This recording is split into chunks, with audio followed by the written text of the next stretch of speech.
Thank you so much for such a thoughtful and really moving film. This is my first time seeing it on the big screen, and it makes all the difference. You see all the crafts that went into it, such a delicate production. Could you share with the audience the inspiration behind this really unique coming of age story? I think I was always really interested in the dynamic of a single mother and an only child, because that's my family dynamic. And it's something that I had never seen portrayed. And I thought that there was, even though it's such an intimate relationship, it can also represent quite universal themes and can feel really epic. And there's epicness in that intimacy. And I really wanted to explore that when the lines are kind of blurred, whether they're best friends or sisters, and what that gives you and what that takes away from you. And then this film is it's not my story, it's a lot more dramatic. But in terms of trying to get the richness of that intimacy, that feels like what I knew growing up. And the film, so much of it takes place in their flat. Mm-hmm. So Soraya, could you talk a little bit to building that safe space for Grace, at least, and what went into those details? Well, I don't know if anyone knows it was a set build, I felt like mentioning, but I think it was the script read like a poem, like a visual poem, with all these partial glimpses and these kind of amazing, poetic, enlarging views of a child that was a big challenge to try and put into a set. And at the same time, you have somebody who's in Grace, who's seeing the world also in quick glimpses, but for totally different reasons, not because they're in a position of wonder, but because they're shutting down. And that was the challenge. It was a long process to get there, so I won't go into details. But go into details. It was just, it was all about the detail in the set, and that was really fun. And we found a way, and doing everything sort of at child level, which is something that my art director pointed out, which was really useful. And you sort of kind of had reverence for that, which is very rare because, I don't know, women DPs are better. That's that. So that was a version of an answer. That was good. The use of colour in the film, I don't want to offend any, I'm from South London, so it's not like the most colourful or vibrant.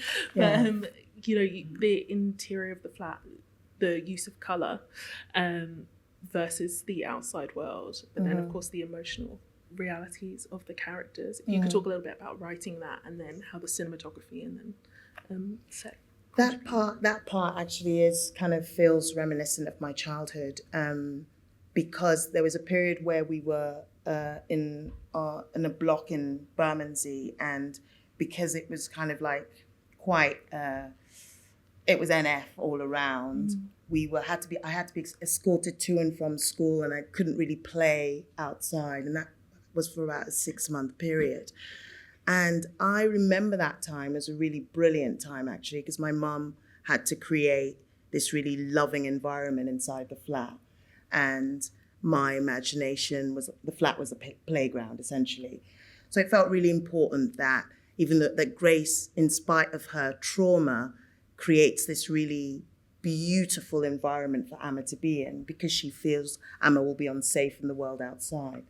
So in the script, it felt really important that Amma's world was a world of fascination, and it was because of what Grace had built around her. Yeah, and that's a literal level. But then on another level, it felt to me like if you're telling a story about trauma, it has to be beautiful.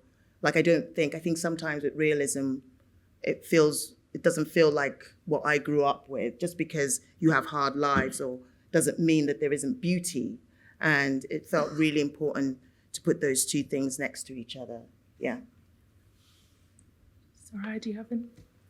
I think the colour, it was a bit of a journey, wasn't it, with the colour scheme, because we had certain ideas at the beginning, and then we had a strong sense throughout to not do anything cliched or that accidentally had an other gaze to it. So you really steered the colour process there. And yeah, we found the right balance, and we were trying to mix in how they bring in the outside world. And I think it was a big collaboration that really. It was a. I mean, obviously Kirsty, the costume designer, isn't here, but there was definitely visually a lot of collaboration on this. So costumes, production design, and those elements that I'm given to build a frame, and then obviously lighting being part of that as well. Not just colour but texture was a big thing about, in terms of creating depth. And I think when Adura and I initially met, in terms of the references we were talking about from the outset, we wanted to create a lot of richness and a lot of depth in terms of, wanted to be quite brave in building a frame that wasn't flat.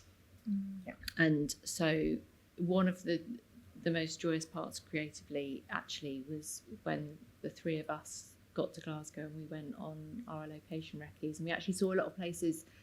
I mean, Glasgow's a fantastic city, isn't it? Yeah, and it's we saw some amazing locations and a lot of places that we didn't actually end up using. But on those recce's, that's when the three of us actually had some time to talk about what we liked and didn't like, and how that would inform the story and the characters.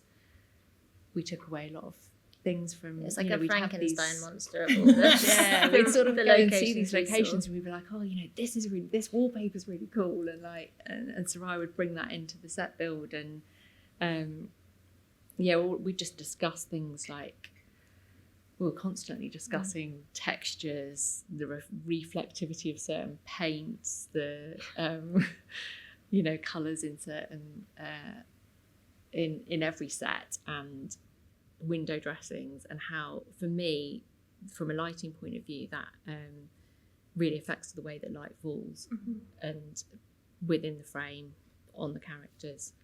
So yeah, it was a big collaborative affair.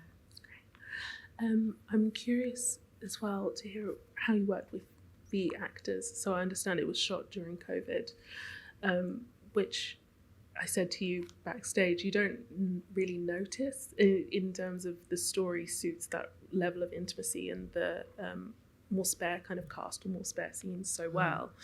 But Lashanti, it was her first role, I believe, and she's really gifted child actor. Could you talk a little bit about casting her and what that was like on set working with her? Yeah, wow. So I insisted on a 3-week rehearsal process before the shoot began. And it's because we knew that there had to be this complicity between Deborah, who plays Grace, and Lashanti. But even before that, I guess because I have an acting background, I really, my first thing is to trust actors. Like, I really think that, casting is such a huge part of the performance you get. And in her first tape that she sent us, there was she had this kind of like, in her silences, she communicated so much. So she was kind of brilliant from the start, and then the process was about kind of how her complicity with Deborah through the rehearsal process. And I think that meant that by the time we started the shoot, they had a connection and they could just plug into each other. But obviously Ashanti is 10. So I think some of that was also about Deborah guiding her. And she was quite a kind of joyous, bubbly kind of personality. And obviously Amma's the opposite of that. And she would be like playing around, fidgeting. You'd say action, she'd look at Deborah, and she'd just click into place. It was literally in an instant. And she was phenomenal at that. Yeah, so I think it was their connection to each other that kind of allowed for that. And, that the relationship between Grace and Amma is central to the film, so it felt important to get that. So during the rehearsal period, because the one thing that is so wonderful about the film and is really ambitious is the lack of exposition. You meet them where they're at and you go on that coming of age journey with both of them, mother and daughter. Was backstory something that you developed with Deborah in that rehearsal period, or did you kind of do the backstory and then just leave it off screen, if that makes sense? Yeah, I know what you mean. There was a lot more black backstory in the script, and I think it's because you have to convince execs to make your film. So basically, you put everything in the script, everything, and then through the process of the shoot, where you are able to shoot some scenes, you lose others, and then in the edit, you can really hone in on what your story, on the type of story you want to tell. And I find that too often Black characters are defined by what happens to them or the environment they're in, almost like we're saying, you're worthy to be on screen because this has happened to you and that has happened to you. That's one thing. But then the other thing is, I think as an audience, we can sense things before we know things. And sometimes you just need to suggest something and our imagination takes us the rest of the way.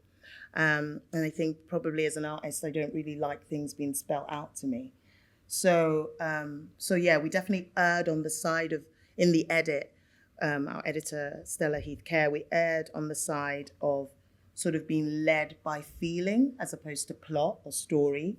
And that was something we kind of like developed through our collaboration. And it felt really important to me. It felt important that Grace and Emma were worthy of being on screen in spite of anything that had happened to them. And all those endless close-ups. Because, you know, they're not defined by the wide and they're not defined by their environment. It's this thing they've got together, the space between them that defines them. Thank you. Yeah, I was going to ask about the close-ups, but that makes sense. They were kind of written in because you described it as like poetry on the page, and that you feel that really when you see all the close-ups, the feet, the shoes, the walking hands, and the faces. Could you talk a little bit to that, Tasha? Getting those shots. So, yeah, what Soraya was saying about the script is that it was very, when I first read it, it's very descriptive in a visual sense. So there were kind of visual motifs, I suppose. We sort of talked about how we were going to explore those, and that was a lot of that was Emma's gaze in a sense. Her world, an extension of her world visually. And I think we sort of found that language as we were going, really. So we ended up doing tighter and tighter shots, I think. But we did some of the stuff that's on the balcony. We would have been quite early on then, actually, wouldn't we? Where we, you know, were just kind of responding to her performance in particular with Lishanti. I think we'd always thought we should be responsive with the children. I think we were quite nervous, and at the end it kind of wasn't necessary to be nervous. But when in prep we were thinking, how are we going to shoot these two girls without and capture them naturally? We was have these code words when we want to turn over, and they won't know, and actually, you know, as the shoot went on, they became so confident anyway. And I mean, Lishanti was super confident. She played this very, you know, quiet character, but she is the opposite actually on set, and she just switched it on, and actually wasn't nervous with the camera. So I could be quite invasive, really. I could physically be quite close to her with the camera, and she wasn't affected by it. You know, she just gaze off with big eyes and out of the cityscape or whatever. And we sort of found that language responsive to her, and you know, Adura sort of found what she liked visually the more we went on. And you sort of had to be constant. I remember there was times when we were shooting her, obviously in the silent scenes, and we would have to keep speaking through the shot. You know, you're thinking this, you're doing this, you know, because there's that when you're young, that, you know, everything it's in the instant, it's in the moment. She can't do what Deborah does, which is have a backstory and come onto set with her, you know, it had to be instant. So we had to you had to be directing her constantly. But a lot of the time I was responding, like you're saying, to what she was giving us as well.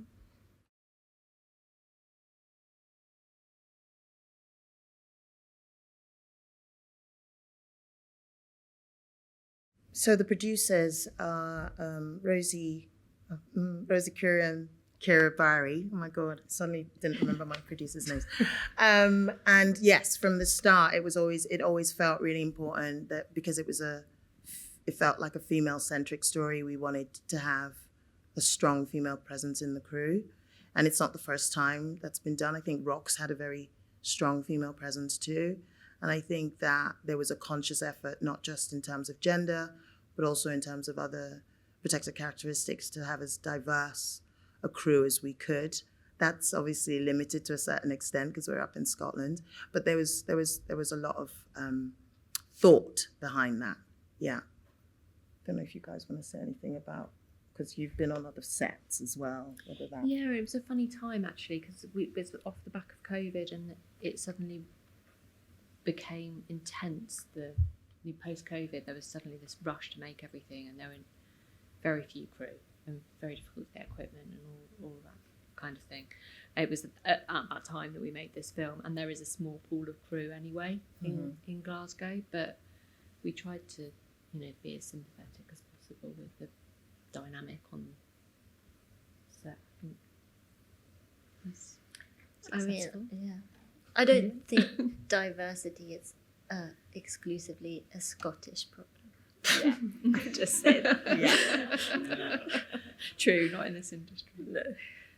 I think there has to be a concerted effort, and that's what we tried to do. Long term, yeah.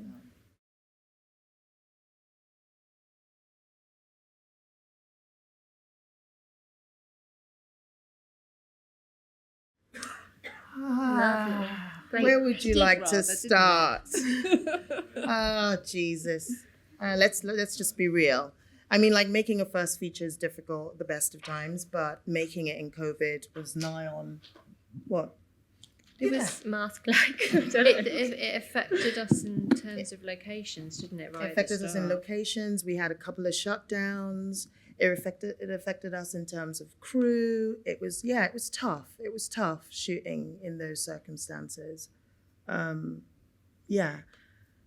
I think for all filmmakers at the time, it was tough during COVID. I mean, anybody here who was working on film sets then, this was a time when COVID restrictions meant that if a close contact had COVID, your whole department had to be got rid of. And I think, that was particularly hard on a low budget movie with a small pool of crew anyway, because, there is a small pool of crew in Glasgow than there is, say, in London.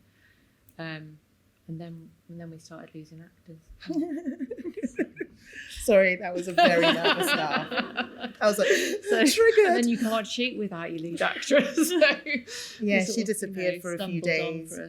For a little bit. So yes, it was hard. Wasn't it? So it definitely affected what we shot and how we shot stuff. I think that's, without a doubt. Yeah. And, but I think that all films have their challenges, and you find your film again in the edit. And that's what we did with this. So COVID was a big challenge, and we worked around it. And hopefully, I'm glad to hear you say you can't sense that it was made in those circumstances. Thank you.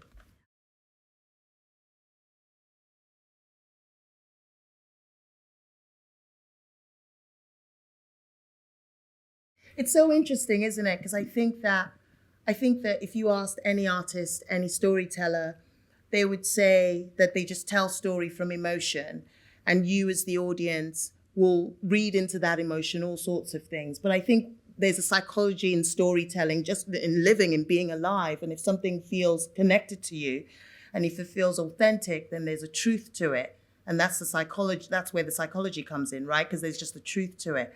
But I have to say that and I've done a few Q&As, nobody has ever said what Stella and I said in the edit, which was that we were dealing with one character, even though there are two of them. And I just feel like my work is done.